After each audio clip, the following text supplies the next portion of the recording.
Good afternoon, members of the SEC and FTC. We're here today to talk to you about a few concerns we have regarding cyber breaches and our regulation that we hope you will adopt in order to fix these concerns. My name is Jacqueline Monet-Blessing, and I'll be speaking to you about the legal concerns regarding cyber hacks. My name is Jay, and I'll be talking a little bit about the technology considerations. My name is Samin, and I will be giving the proposal of the regulation. And my name is Sloan, and I'll be talking about the business considerations. So now I'm going to pass it on over to our introduction. I'm going to start with an introduction of a case study. Last September in 2017, Equifax suffered a data breach, and it affected nearly 143 Americans, and a lot of their personally identifiable information was stolen. So this includes their date of births, where their address is, and their social security numbers. And later on, it was discovered that Equifax was using a 4-digit PIN number for one of its systems. And that just shows such a clear lack of cybersecurity practices.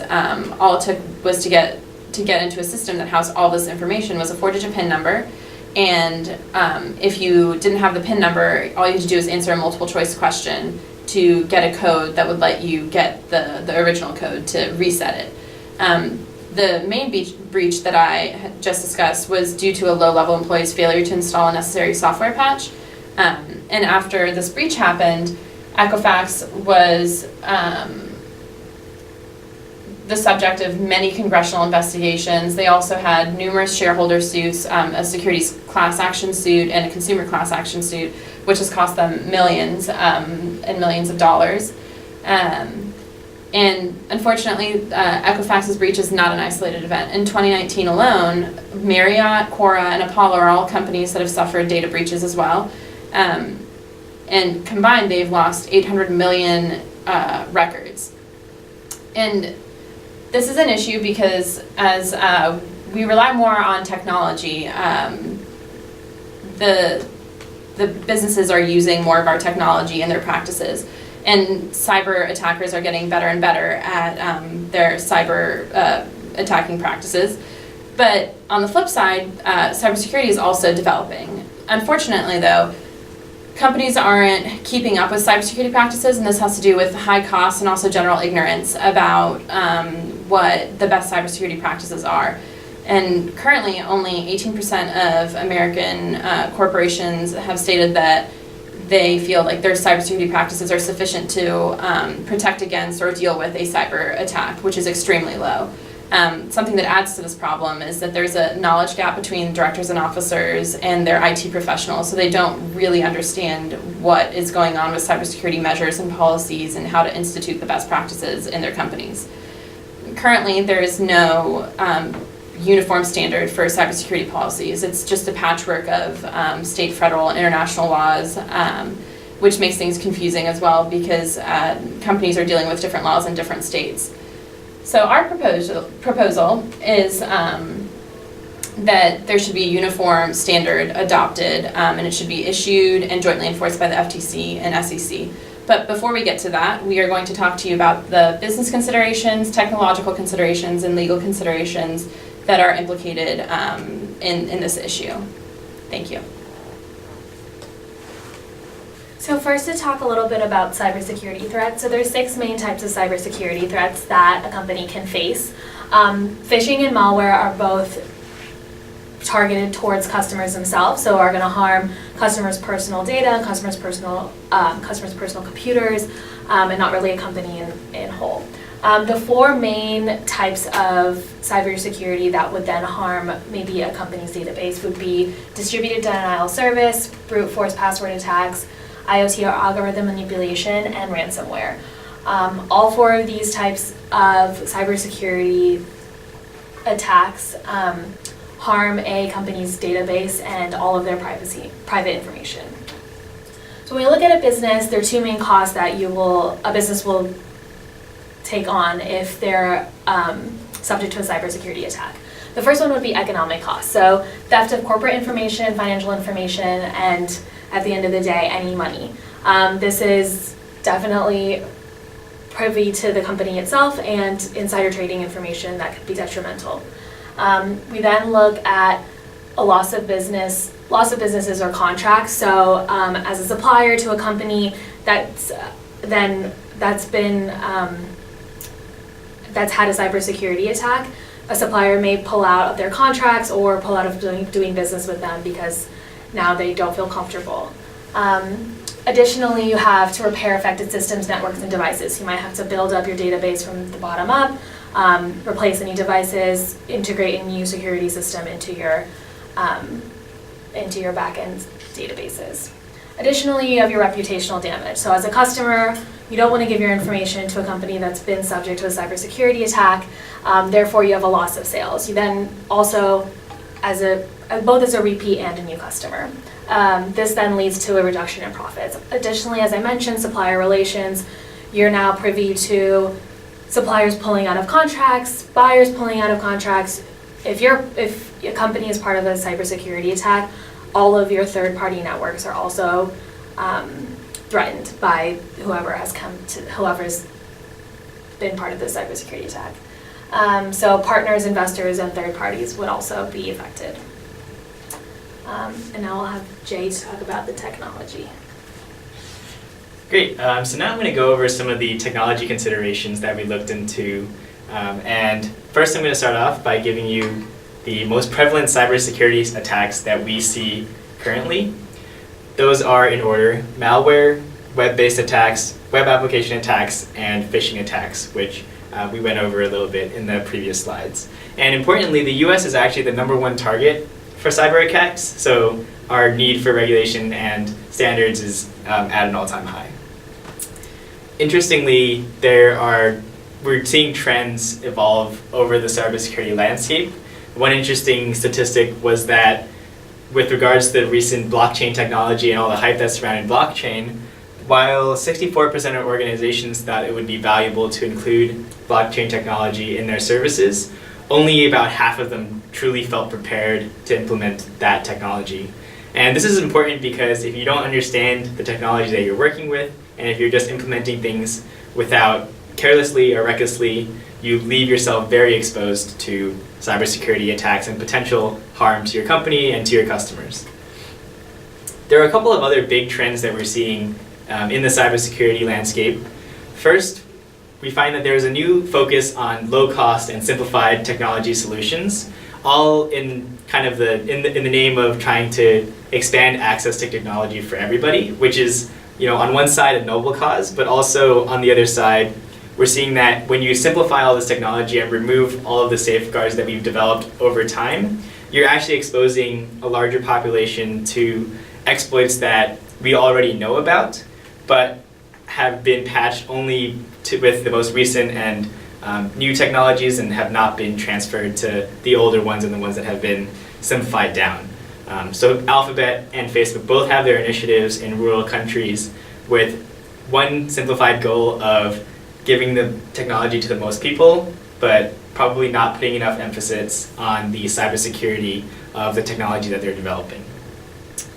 The next big trend that we're seeing is that, similar to blockchain and other technologies that have generated a lot of hype, there's a general severe misunderstanding of how to implement the newest technologies, simply because we haven't used it yet and because a lot of organizations are running to implement it without first understanding their implications fully. Finally, we think that a lot of the security measures currently in place have missing pieces prevalent. So they're not using the standards that they should, and there are certain pieces that we believe are missing from those. I have a question. Yes. Can you give an example of a missing piece? What is that? Great question. So one of the most important missing pieces we see is that the tokenization of information technique is not used as widespread as we would like. So currently, a lot of organizations, or a couple of organizations, use them to tokenize and protect trivial data that are not widespread across their business.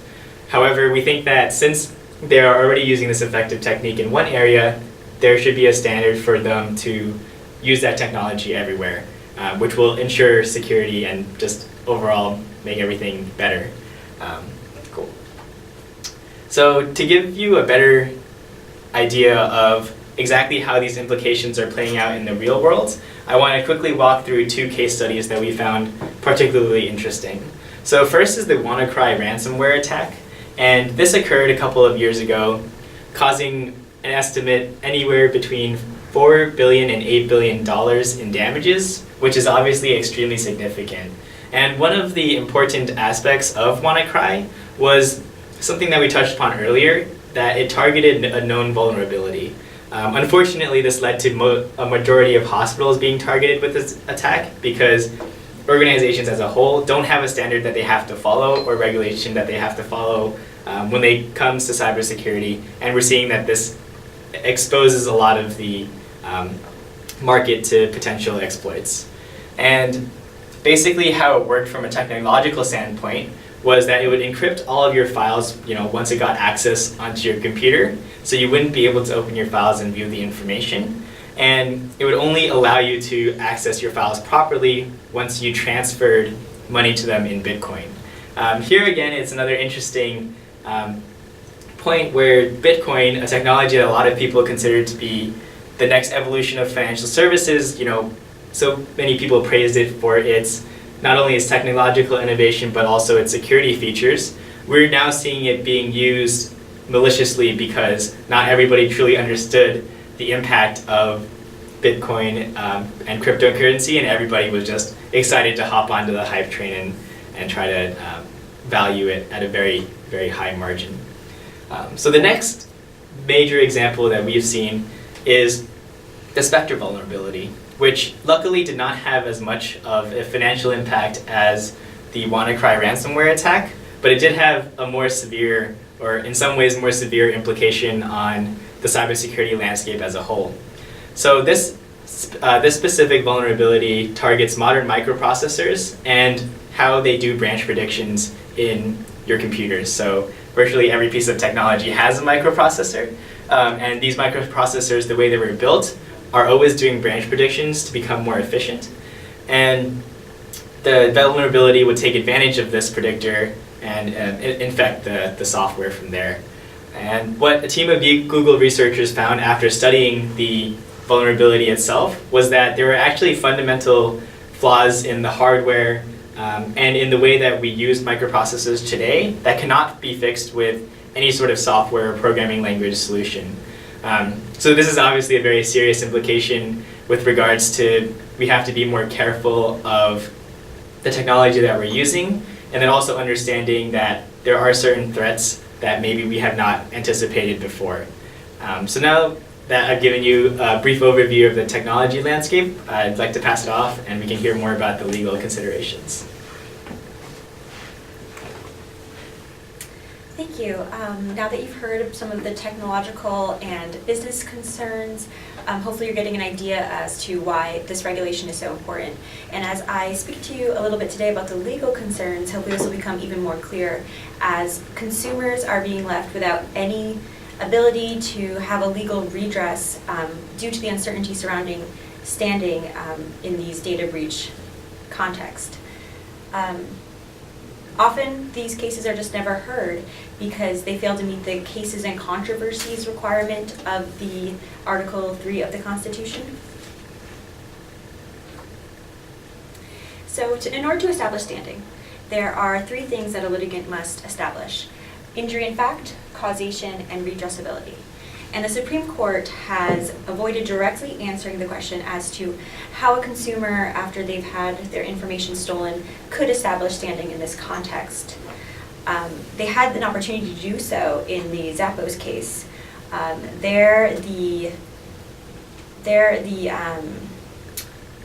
The district court had held that in a lawsuit that only the plaintiffs who had actually lost money had standing, but the Ninth Circuit actually reversed and said anyone who even alleged that financial harm was imminent had standing. And this was up for cert, but unfortunately just a couple months ago, SCOTUS denied it. So until we get some direction, the circuit courts remain split on this issue, and that's why we need a regulation to establish a civil right of action so consumers are not just left waiting in order to find some kind of remedy. So moving to the first requirement is injury in fact. And this is the first and most difficult requirement that the victims of a cyber attack must establish. Well, why is this so difficult? Well, we need to look to the context of what's going on in a typical hack. Often the injury is just simply that their data has been stolen. Sometimes there might not even be fraudulent charges or other measurable harms.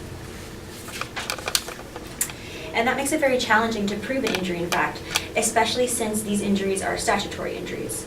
I'm saying they're statutory injuries, meaning that the case a plaintiff is bringing is due to a violation of a law passed by Congress. And this is important because if this was, for instance, a constitutional injury, then the very fact that the data was stolen would be enough to establish standing. But since it's statutory, the litigant needs to show that the injury is that the injury is actual or imminent. When we saw in the Spokio case that the injury was particularized, but it was not concrete because there was this lack of no real harm. We also need to show that it's actual or imminent. And this imminent is difficult to show due to the Clapper case, where they said that it's not enough for it just to be a speculative possibility. In the DC Circuit, however, with the Adias case, they said that if a substantial risk exists, which it does if there is a hack at all, that is enough to show an injury in fact. So if there's no fraudulent charges on your credit card or other measurable ways where we can say that a harm occurred, the plaintiff has this burden of showing that there's a really high likelihood that a future injury will occur. Circuits are split as to whether this future injury from the data breach is sufficient. Some, like the Sixth Circuit, have held that an increased risk of identity theft is enough, and others say no, it has to be actual, something actually has to have happened, such as a manifested fraudulent charge in order to move forward. However, if the plaintiff has established that there is an injury, the next hurdle they have is the causation requirement. And this requires a showing that the injury is fairly traceable to the defendant's conduct. Once again, this element is very difficult to show in these cases because our information at this point is stored in so many places, across so many websites, across the internet. And since breaches keep happening, it's really difficult to say that it was this company who had this breach that led to this harm. In the Clapper case, the plaintiffs claimed there that their injury was that they were going to be substantially more likely to have surveillance due to the Foreign Intelligence Surveillance Act that was passed. They said this injury was fairly traceable to the statute. However, the court said there that it's not enough that it's just this speculative chain of possibilities to establish that this potential injury could happen. It needs to be certainly impending in order to have this traceability. And moving to the final requirement, which is the redressability requirement. Now, this element is actually much easier than the preceding two to prove in this context, so long as there was some money spent by the victims of a hack. In the Adias case, the court found that the injury sustained from the data breach met this redressability requirement because there the victims incurred costs by spending money on identity theft protection, for example, by monitoring their credit, by doing damage assessments, and other mitigating costs that they had incurred. And since they had spent money in response to the hack, the DC Circuit said there that they could also be made whole through monetary damages. So hopefully, now that you understand a bit more about standing and what's getting in the way of victims of data breaches from bringing lawsuits against companies after their data has been stolen, you understand why this regulation is so important and how it could address these legal concerns. I have a question. Yes. Why shouldn't we just let the courts handle this or leave Congress up to it? Well, the courts are notoriously slow to catch up with issues like this, and the legislator could take years in order to pass something that sufficiently addresses these concerns, and we don't have that kind of time. By the time 5 years have passed, technology and even society could have changed really rapidly, and that's why we need to act fast and get a universal regulation in order to protect consumers and to ensure that they have a means of redress from these breaches. There's currently no federal law that governs data privacy. It's just a patchwork of state, federal, and international laws that all deal with different issues, but nothing governing the entire United States. And that's why our proposal is that a uniform cybersecurity standard be enforced by the FTC and the SEC. This proposal involves having a best practices framework. The National Institute of Standards and Technology already has developed a best practices framework, and we recommend that either the agencies adopt that one or create their own best practices framework. This can be done through the rulemaking notice and comment period, because you can have industry experts weigh in on what the requirements should be. Obviously, they should be more flexible given how fast technology changes. The next requirement would be having episodic review of cybersecurity practices. So this would require directors and officers to meet at least every quarter to discuss their current cybersecurity practices and policies, and then also hopefully be discussing what's going on in other companies, so they can learn from the mistakes of other companies, and make sure that they are keeping the best cybersecurity practices that they can. The regulation would also have a requirement that CISOs and CIOs have some kind of technological background or previous training. This can also be, this training can be determined, the requisite level can be determined through the notice and comment period, or can be determined through NIST. For instance, Equifax had a CISO that had a master's degree in music and then a CIO that had absolutely no technological training, and that just shouldn't be allowed anymore given the amount of information and the type of information that these companies are storing. The people in charge of the technology should know how to use technology so that they can lessen the gap between the IT professionals and the C-suite and the board of directors. Additionally, the provision, there would be a provision that provides consumers and shareholders with a private right of action following a cyber breach. As Jacqueline was just discussing, consumers have a really hard time establishing standing in courts. Having this in the regulation would allow consumers to automatically, if their data has been stolen through a cyber breach, they can get damages through filing in a federal district court, and shareholders could also do the same. We're recommending that the FTC and the SEC jointly enforce the standard because it affects consumers and shareholders. Shareholders can also have issues with their directors and officers not following best practices or just following appropriate cybersecurity measures, and when that happens, their shares fall because they're usually liable for different types of suits. And this way, the SEC and the FTC can work together to ensure that both consumers and shareholders are protected and enforce this standard to make sure that companies are doing what they need to be doing now that they have this responsibility of protecting consumer data. So no company is safe from a hacking attempt, but every company needs to make sure that they're doing the best that they can to prevent against an attempt. Ignorance is no longer an excuse. Breaches affect the company's bottom line and cause lasting reputational damage, which affects shareholders. Current laws create pleading hurdles for both shareholders and consumers, which is why we think that the regulation should have a private right of action for shareholders and consumers following a breach. The proposed regulation would obviously protect the consumers, shareholders, and also companies as a whole because it would make sure that they're following better cybersecurity practices, and that way it's protecting their reputation and making sure that it's not affecting their bottom line.